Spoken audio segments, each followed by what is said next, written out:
जय जय श्रीमन नारायण। मैं सीता श्रीनिवास आज मैं आप सबको बताऊंगी कार्तिक महात्म्य कथा अध्याय 13वां अध्याय बताने वाली हूँ। कार्तिक मास की कथा का ध्यान से सुनिएगा। दोनों ओर से गदाओं, बाणों और शूलों आदि का भीषण प्रहार शुरू हुआ। दैत्यों के तीक्ष्ण प्रहारों से व्याकुल देवता इधर उधर भागने लगे। तब देवताओं को इस प्रकार भयभीत हुआ देख गरुड़ पर चढ़े भगवान युद्ध में आगे बढ़े और उन्होंने अपना सारंग नामक धनुष उठाकर बड़े जोर का टंकार किया। त्रिलोकी शाब्दिक हो गई।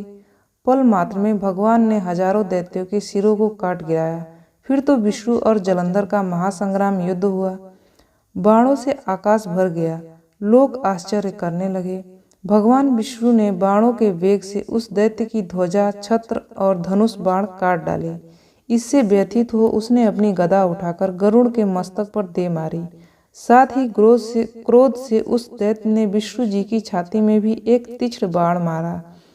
उसके उत्तर में विष्णु जी ने उसकी गदा काट दी और अपने सारंग धनुष पर बाण चढ़ाकर उसको बींधना आरंभ किया। इस पर जलंधर इन पर अपने पैने बाण बरसाने लगा।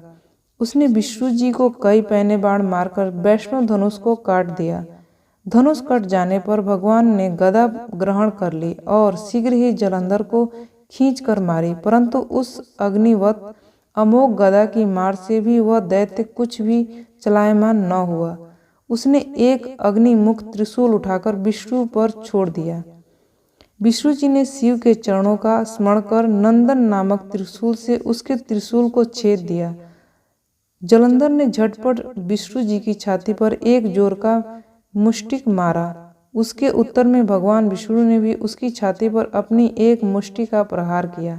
फिर दोनों घुटने टेक बाहुओं और मुष्टिकों से बाहु युद्ध करने लगे।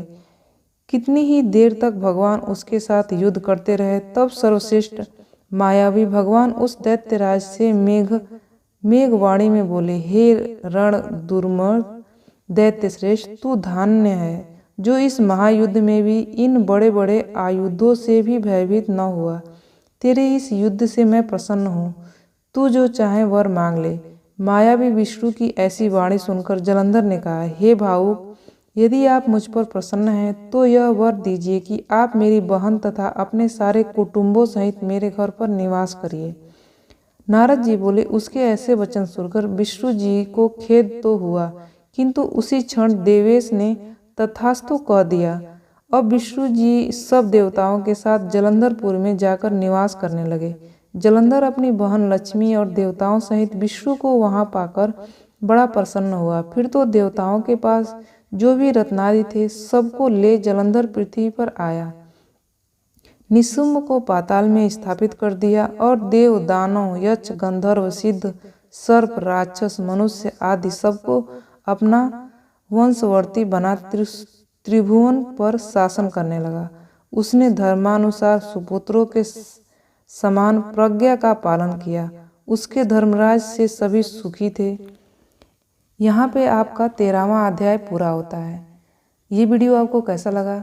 इस तरह की जानकारियाँ पाने के लिए आप इस चैनल को सब्सक्राइब कर दीजिएगा। आपका दिन शुभ हो, आपका दिन मंगलमय हो, इसी आशा और आशीर्वाद के साथ इस वीडियो को समाप्त करती हूँ। जय जय श्रीमन नारायण।